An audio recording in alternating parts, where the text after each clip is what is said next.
السلام علیکم دوستو، اسلامی ادوار چینل پہ آپ سب کو خوش آمدید کہتا ہوں۔ آج میں آپ کے لیے شمشیر بے نیام پارٹ 2 کی سیکنڈ ایپیسوڈ لے کے آیا ہوں۔ تو چلیے آئیے آج کے ایپیسوڈ شروع کرتے ہیں۔ خالد رضی اللہ عنہ اپنے لشکر کو خورنک سے پرے پرے آگے لے گئے۔ انہیں ایسی توقع نہیں تھی کہ وہ دشمن کو بے خبری میں جا لیں گے۔ انہیں معلوم تھا کہ دشمن ضرورت سے زیادہ بیدار ہوگا۔ خالد رضی اللہ عنہ نے حکم دیا کہ اس قصبے پر نظر رکھنے کے لیے چند ایک مجاہدین کو پیچھے رہنے دیا جائے تاکہ اس میں سے نکل کر کوئی آدمی حرس یہ اطلاع نہ دینے چلا جائے کہ مسلمانوں کا لشکر آ رہا ہے۔ یہ پھندا تھا جس میں مدینہ کا لشکر جا رہا تھا۔ وہ علاقہ گھات کے لیے موزوں تھا، لیکن گھات کے بھی آثار نظر نہیں آتے تھے۔ یہی ہو سکتا تھا کہ دشمن کا لشکر اچانک ہر طرف سے آئے گا اور 18,000 کے اس لشکر کو گھیرے میں لے کر سالاروں سے سپاہیوں تک کاٹ دے گا۔ کچھ اور آگے گئے تو ایک ٹیکری آ گئی۔ خالد رضی اللہ عنہ نے گھوڑے کو ایڑ لگائی اور ٹیکری پر چڑھ گئے۔ ان کے حکم سے لشکر رک گیا۔ اللہ کے سپاہیوں، خالد رضی اللہ عنہ نے بلند آواز سے کہا، تم پر اللہ کی رحمت ہو۔ آج خدائے واحد نے تمہیں بڑے سخت امتحان میں ڈال دیا ہے۔ آج اللہ کے رسول صلی اللہ علیہ وآلہ وسلم کی روح مقدس تمہیں دیکھ رہی ہے۔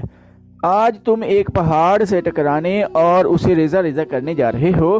اب جس لشکر کے ساتھ تمہارا مقابلہ ہوگا وہ پہاڑ سے کم نہیں۔ مجاہدین اسلام، اگر آج تم نے پیٹھ دکھائی تو تمہیں نہ خدا بخشے گا نہ دشمن۔ آج اس عہد سے آگے بڑھو، فتح یا موت۔ ہماری جانیں اللہ کی امانت ہیں، یہ امانت اللہ کو لٹانی ہے، لیکن باوقار طریقے سے۔ اللہ تمہارے ساتھ ہے۔ تعداد اور ہتھیاروں کی کمی اور افراط شکست اور فتح کا باعث نہیں بن سکتی۔ فتح جذبے اور عزم سے حاصل ہوتی ہے۔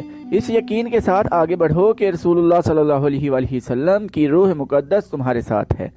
خالد رضی اللہ عنہ نے اپنے لشکر کے جذبے کو اور زیادہ گرما دیا اور لشکر کو آگے بڑھنے کا حکم دیا۔ وہ حرا کے عقب کو جا رہے تھے۔ اس طرح انہیں خاصا بڑا چکر کاٹنا پڑا۔ جب شہر کے قریب گئے تو بھی دشمن کا کوئی سپاہی نظر نہ آیا۔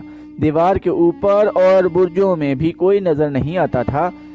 امنیشیا میں بھی ایسے ہی ہوا تھا اور خالد رضی اللہ عنہ نے اسے دھوکہ سمجھا تھا، لیکن یہ دھوکہ نہیں تھا۔ دشمن شہر خالی کر کے چلا گیا تھا۔ حرا میں بھی آتش پرستوں کی فوج کہیں نظر نہیں آتی تھی۔ شہر پناہ کے دروازے کھلے تھے۔ مسنا بن حارثہ اپنے چند ایک سواروں کے ساتھ شہر کے ارد گرد چکر لگا آیا۔ ابن ولید مسنا نے خالد رضی اللہ عنہ سے کہا، سامنے والا دروازہ بھی کھلا ہے اور لوگ گھومتے پھرتے دکھائی دے رہے ہیں۔ ایسا نہیں ہو سکتا۔ خالد رضی اللہ عنہ نے کہا، امنیشیا خالی تھا تو کہتا ہے شہر میں لوگ موجود ہیں۔ یہ پھندا ہے ابن حارثہ، یہ جال ہے۔ عاصم اور عدی کو بلاؤ۔ دونوں سالار آئے تو خالد رضی اللہ عنہ نے انہیں بتایا کہ شہر کی کیفیت کیا ہے۔ کچھ دیر تبادلہ خیالات اور بحث مباحثہ ہوا اور طے پایا کہ تمام دروازوں سے لشکر کے دستے طوفان کی طرح اندر جائیں اور شہر میں پھیل جائیں۔ اگر خطرہ تھا تو یہ کوئی معمولی خطرہ نہیں تھا۔ خالد رضی اللہ عنہ نے اپنے لشکر کو جس طرح شہر میں داخل ہونے کو کہا تھا، اس طرح اکیلے اکیلے مجاہد کے کٹ جانے کا یا مکانوں میں چھپے ہوئے تیر اندازوں کے تیروں کا نشانہ بننے کا خطرہ تھا۔ لیکن خالد رضی اللہ عنہ نے یہ خطرہ مول لے لیا اور لشکر کو شہر میں داخل کر دیا۔ مجاہدین دوڑتے ہوئے اور گھوڑے دوڑاتے ہوئے اندر گئے۔ شہر کے لوگ چھپنے یا بھاگنے کی بجائے باہر آ گئے۔ عورتیں چھتوں پر چڑھ گئیں۔ بعض لوگ گھروں میں چھپ گئے تھے اور انہوں نے دروازے بند کر لیے تھے، لیکن قتل و غارت اور لوٹ مار نہ ہوئی تو چھپے ہوئے لوگ بھی باہر آ گئے۔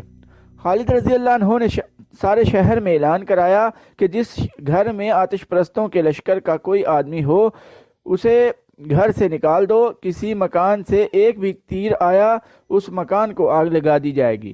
شہر کے معززین اور سرکردہ افراد کا ایک وفد خالد رضی اللہ عنہ کے پاس آیا اور بتایا کہ شہر کے کسی بھی گھر میں فوج کا کوئی آدمی نہیں۔ فوج کہاں گئی؟ خالد رضی اللہ عنہ نے پوچھا۔ مدائن چلی گئی ہے، وفد کے سردار نے کہا۔ حاکم ازادبہ کہاں ہے؟ وہ بھی چلا گیا ہے، خالد رضی اللہ عنہ کو جواب ملا۔ مجھے کون یقین دلا سکتا ہے کہ ہمارے ساتھ دھوکہ نہیں ہوگا؟ خالد رضی اللہ عنہ نے پوچھا۔ کون مان سکتا ہے کہ حاکم بھی چلا جائے، فوج بھی چلی جائے اور رعایا اپنے دشمن کی فوج کو اپنے شہر میں دیکھ کر بھی امن و امان سے رہے اور اسے اپنے دشمن کا کوئی خوف نہ ہو۔ ہم سالار مدینہ کو یہی یقین دلانے آئے ہیں کہ ہیرا کی رعایا امن و امان سے رہے گی اور امن و امان کی درخواست کرتی ہے۔ وفد کے سردار نے کہا، دھوکہ آپ کے ساتھ نہیں ہوگا، دھوکہ ہمارے ساتھ ہوا ہے۔ جس رعایا کو اس کا حاکم اور فوج دشمن کے رحم و کرم پر چھوڑ جائے، وہ رعایا دشمن کو دوست بنانے کی کوشش کرے گی، دشمن کو دھوکہ دینے کا خطرہ مول نہیں لے گی۔ ہم اس فوج کا ساتھ نہیں دے سکتے جس نے کاظمہ میں شکست کھائی، الیس سے بھاگی، امنیشیا جیسا شہر خالی کر کے بھاگ آئی، اور یہ اتنا بڑا شہر اور اپنی رعایا کو چھوڑ کر بھاگ گئی ہے۔ تم کیا چاہتے ہو؟ خالد رضی اللہ عنہ نے پوچھا۔ امن، وفد کے سردار نے جواب دیا۔ شہر کے باشندے امن کی اور اپنے جان و مال اور عزت کے تحفظ کی قیمت دیں گے۔ ہم قیمت نہیں لیا کرتے، خالد رضی اللہ عنہ نے کہا۔ خدا کی قسم، امن کے جواب میں امن دیں گے؟ کیا میرے لشکر کے کسی ایک بھی آدمی نے کسی کے گھر سے کوئی چیز اٹھائی ہے؟ کسی کی عزت پر ہاتھ ڈالا ہے؟ نہیں، وفد کے سردار نے کہا۔ ہم صرف اس شہر کے اموال کو مال غنیمت سمجھتے ہیں جس کے باشندے بھاگ گئے ہوں۔ خالد رضی اللہ عنہ نے کہا، تم اپنے گھروں میں موجود تھے اور تم ہمارے مقابلے میں بھی نہیں آئے، اس لیے یہ میرا فرض ہے کہ میں اس شہر کے باشندوں کو اپنی پناہ میں لے لوں اور میں اس کی کوئی قیمت نہیں لوں گا۔ جاؤ، امن سے آئے ہو تو امن سے جاؤ۔ بے شک یہ ہے وہ طاقت جو آپ کو ہر میدان میں فتح دیتی ہے، وفد کے سردار نے کہا۔ تاریخ میں ایسا کوئی اشارہ نہیں ملتا کہ خالد رضی اللہ عنہ نے ہیرا کی باشندوں کو قبول اسلام کی دعوت دی تھی یا نہیں۔ البتہ یہ شہادت بڑی صاف ملتی ہے کہ ہیرا کے باشندوں کو یہ توقع تھی کہ مسلمانوں کی فوج ان کے گھر لوٹ لے گی اور ان کی خوبصورت عورتوں کو اپنے قبضے میں لے لے گی، لیکن مسلمان ان کے گھروں میں گئے بھی تو صرف یہ دیکھنے کہ وہاں فارس کے سپاہی نہ چھپے ہوئے ہوں۔ ہیرا والوں نے جب مسلمانوں کا یہ کردار دیکھا اور خالد رضی اللہ عنہ نے انہیں یقین دلا دیا کہ اس شہر کے باشندے مسلمانوں کی پناہ میں ہیں، تو وہ اتنے متاثر ہوئے کہ بعض نے اسلام قبول کر لیا۔ خالد رضی اللہ عنہ کو ہیرا کے لوگوں سے ایک فائدہ یہ بھی ملا کہ 9 مسلموں نے اور 1-2 سرکردہ افراد نے بھی خالد رضی اللہ عنہ کو بڑی قیمتی معلومات دیں۔ ہیرا آپ کا ہے؟ ہیرا کے ایک سردار نے خالد رضی اللہ عنہ سے کہا، لیکن آپ اس شہر پر قبضہ کر کے امن سے نہیں رہ سکیں گے۔ آپ کو شاید معلوم ہوگا کہ ہیرا کے ارد گرد 4 قلعے ہیں جن کے قلعہ دار مختلف قبیلوں کے سردار ہیں اور ہر ایک قلعے میں عیسائی عربوں کی فوج موجود ہے۔ اگر ہم نے فارس کے نامور سالاروں کو شکست دے دی ہے تو ان قلعہ داروں کو شکست دینا شاید مشکل نہ ہوگا۔ خالد رضی اللہ عنہ نے کہا اور پوچھا، قلعوں کی فوجیں لڑنے میں کیسی ہیں؟ ہر ایک سپاہی جان لڑا دے گا، مجوسی سردار نے کہا۔ ہم ان فوجوں کو فارس کی فوجوں کی نسبت زیادہ طاقتور اور جری سمجھتے ہیں۔ خالد رضی اللہ عنہ کو ان 4 قلعوں کی جو تفصیلات بتائی گئیں وہ یوں تھیں۔ ہر قلعے کا اپنا ایک نام تھا۔ ایک قلعے کا نام قصر ابیض تھا، اس کا قلعہ دار ایاس بن قبسیہ تھا۔ دوسرے قلعہ کا نام قصر العدسین تھا، عدی بن عدی اس کا قلعہ دار تھا۔ تیسرے قلعے کا نام قصر بنو مازن اور قلعہ دار کا نام ابن اکال تھا۔ چوتھے قلعے کا نام قلعہ دار کے نام پر تھا۔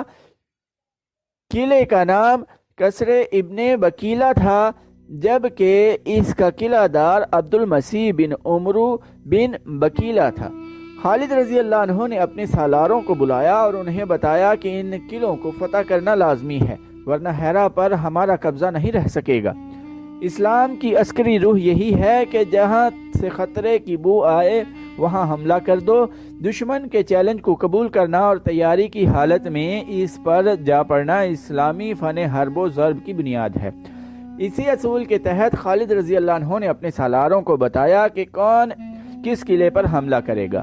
قصر ابیض پر حملہ کرنے کے لیے زرار ابن العزور کو حکم دیا گیا۔ ان کے ہم ناصر زرار ابن خطاب کو قصر العدسین پر حملہ کرنے کا حکم ملا۔ قصر ابن بکیلا مسنا کے حصے میں آیا۔ خالد رضی اللہ عنہ نے حکم دیا کہ ان قلعوں کو فوراً محاصرے میں لے لیا جائے۔ خالد رضی اللہ عنہ نے سب سے پہلے چاروں قلعہ داروں کو پیغام بھیجے کہ وہ اسلام قبول کریں یا جزیہ دیں۔ اگر دونوں صورتیں انہیں منظور نہیں تو مسلمانوں کی تلواروں سے کٹنے کے لیے تیار ہو جائیں۔ چاروں قلعوں سے کوڑا جواب آیا۔ تمام قلعہ داروں نے بڑی دلیری سے جواب دیا کہ وہ نہ اپنے قلعوں سے دستبردار ہوں گے نہ اپنے مذہب سے۔ چاروں قلعوں پر مسلمانوں نے بیک وقت حملہ کیا اور قلعوں کو محاصرے میں لے لیا۔ فوراً ہی مجاہدین نے قلعوں میں داخل ہونے کی بڑی ہی دلیرانہ کوششیں شروع کر دیں، لیکن ہر قلعے کی فوج مجاہدین کی ہر کوشش کو ناکام کر رہی تھی۔ قصر ابیض کے دفاع نے سالار زرار کو بہت پریشان کیا۔ قلعے کی دیواروں سے عیسائیوں نے تیروں کا مینہ برسا دیا۔ مسلمان دیوار کے قریب جانے سے بے بس ہو گئے۔ قلعے کی دیوار پر ایک منجیک تھی جس سے مٹی کے بڑے بڑے گولے مسلمانوں پر پھینکے جا رہے تھے۔ سالار زرار نے قلعے کے چاروں طرف گھوڑا دوڑا کر دیکھا، کسی بھی طرف سے قلعے کو سر کرنے کا امکان نظر نہیں آتا تھا۔ منجیک مٹی کے خشک گولے بڑی تیزی سے پھینک رہی تھی۔ سالار زرار نے ایسے تیر اندازوں کو الگ کیا جو جسمانی لحاظ سے توانا تھے۔ ان سب کو زرار نے حکم دیا کہ منجیک کے جس قدر قریب جا سکتے ہیں چلے جائیں اور بیک وقت منجیک چلانے والوں پر تیروں کی باڑیں ماریں۔ تیر انداز جوش و خروش سے آگے بڑھے، اوپر سے ان پر تیروں کی بوچھاڑیں آئیں اور اس کے ساتھ ہی منجیک کے پھینکے ہوئے مٹی کے گولے بھی آنے لگے۔ کئی مجاہدین تیروں سے شدید زخمی ہو گئے، لیکن اتنے زیادہ تیر بھی ان کا حوصلہ نہ توڑ سکے۔ زرار کے بعض تیر انداز اس حالت میں آگے بڑھتے گئے کہ ان کے جسموں میں 2-2 3-3 تیر اترے ہوئے تھے۔ ان سب نے منجیک چلانے والوں پر تیر چلائے۔ منجیک بالکل سامنے تھی، اس سے مٹی کے گولے پھینکنے والے تقریباً تمام کے تمام تیر کھا کر گرے اور منجیک کے گولے بند ہو گئے۔ مسلمان تیر اندازوں نے اس حکم کی تعمیل کر دی تھی جو انہیں ملا تھا۔ انہوں نے منجیک کو بیکار کر دیا تھا، پھر بھی وہ واپس نہ آئے۔ انہوں نے قلعے کے تیر اندازوں پر تیر برسانے شروع کر دیے۔ فضا میں اڑتے تیروں کے سوا کچھ اور نظر نہ آتا تھا۔ ان مجاہدین کی سرفروشی کو دیکھتے ہوئے کئی اور تیر انداز آگے چلے گئے۔ یہ تیروں کی جنگ تھی جس میں دونوں طرف کے آدمی تیروں کا شکار ہو رہے تھے۔ سالار زرار نے جب اپنے ان تیر اندازوں کی بے خوفی دیکھی تو وہ قلعے کے ارد گرد گھوم گیا اور اس نے تیر اندازوں سے کہا کہ وہ اور قریب سے تیر چلائیں۔ باقی 3 قلعوں کی کیفیت بالکل اسی جیسی تھی۔ عیسائی بے جگری سے مقابلہ کر رہے تھے۔ مسلمان گھوڑ سوار گھوڑے دوڑاتے ہوئے دیواروں کے قریب جاتے اور دوڑتے گھوڑوں سے تیر چلا کر آگے نکل جاتے۔ اس طرح مسلمان سواروں کو یہ فائدہ حاصل ہوتا تھا کہ وہ تیروں کا نشانہ بننے سے بچ جاتے تھے۔ اس کے باوجود سوار تیروں سے زخمی ہوئے۔ بعض مجاہدین نے یہاں تک بے جگری کا مظاہرہ کیا کہ دروازوں تک چلے گئے اور انہوں نے دروازے توڑنے کی کوشش کی، لیکن قلعوں کے دفاع میں لڑنے والوں نے اس سے زیادہ بے جگری کے مظاہرے کیے۔ دیواروں سے تیر برسانے والے جتنے تیر انداز مسلمانوں کے تیروں سے گرتے تھے، اتنے ہی تازہ دم تیر انداز ان کی جگہ لے لیتے تھے۔ خالد رضی اللہ عنہ ہر قلعے کے ارد گرد گھوڑا دوڑاتے، صورتحال کا جائزہ لیتے اور مجاہدین کو یہی ایک بات کہتے کہ چاروں قلعے شام سے پہلے سر کرنے ہیں، ہم انتظار نہیں کر سکتے۔ خالد رضی اللہ عنہ نے پیچھے رہ کر حکم نہیں دیے بلکہ آگے دیواروں کے قریب وہاں تک جاتے رہے جہاں اوپر سے تیروں کی بوچھاڑیں آ رہی تھیں۔ وہ 2 قلعوں کے دروازوں تک بھی پہنچے اور تیر ان کے ارد گرد اڑتے رہے۔ خالد رضی اللہ عنہ اس لیے انتظار نہیں کر سکتے تھے کہ انہیں خطرہ نظر آ رہا تھا کہ عزادبہ اچانک کسی طرف سے فوج کے ساتھ نمودار ہوگا اور عقب سے حملہ کر دے گا۔ وہ ملک آتش پرستوں کا تھا، زمین ان کی، فوج ان کی اور وہاں کے باشندے ان کے تھے۔ مسلمانوں کی تعداد بہت کم تھی اور وہاں ان کے لیے کوئی پناہ نہیں تھی۔ یہ خالد رضی اللہ عنہ کی غیر معمولی جنگی فہم و فراست اور ان کے سالاروں کی بے مثال جرأت تھی کہ وہ خطروں میں گرتے چلے جا رہے تھے اور پیچھے ہٹنے کا نام نہیں لیتے تھے۔ فارس کی فوج کے لیے وہ دہشت بن گئے تھے۔ خالد رضی اللہ عنہ اس خوش فہمی میں مبتلا ہونے والے سالار نہیں تھے کہ دشمن جو شکست کھاتا اور پسپا ہوتا چلا جا رہا ہے وہ جوابی وار نہیں کرے گا۔ وہ ان 4 قلعوں کو ہی پھندا یا جال میں دانا سمجھ رہے تھے۔ انہوں نے دیکھ بھال کے لیے دور دور آدمی بھیج رکھے تھے جو بلند جگہوں یا درختوں پر چڑھ کر ہر طرف دیکھ رہے تھے۔ ان کے لیے حکم تھا کہ دور سے انہیں فوج آتی نظر آئے تو خالد رضی اللہ عنہ کو فوراً اطلاع دیں۔ وہ آئیں گے، وہ ضرور آئیں گے۔ خالد رضی اللہ عنہ کا یہ پیغام ہر ایک سالار اور ہر ایک سپاہی تک پہنچ گیا تھا، اور یہ بھی اللہ کے شیرو ہمت کرو، قلعے لے لو، دشمن آئے تو اس پر تمہارے تیر قلعوں کی دیواروں سے برسیں۔ مسلسل لڑائیوں، کوچ اور پیش قدمی کے تھکے ہوئے مجاہدین اپنے جسموں کو جیسے بھول ہی گئے تھے۔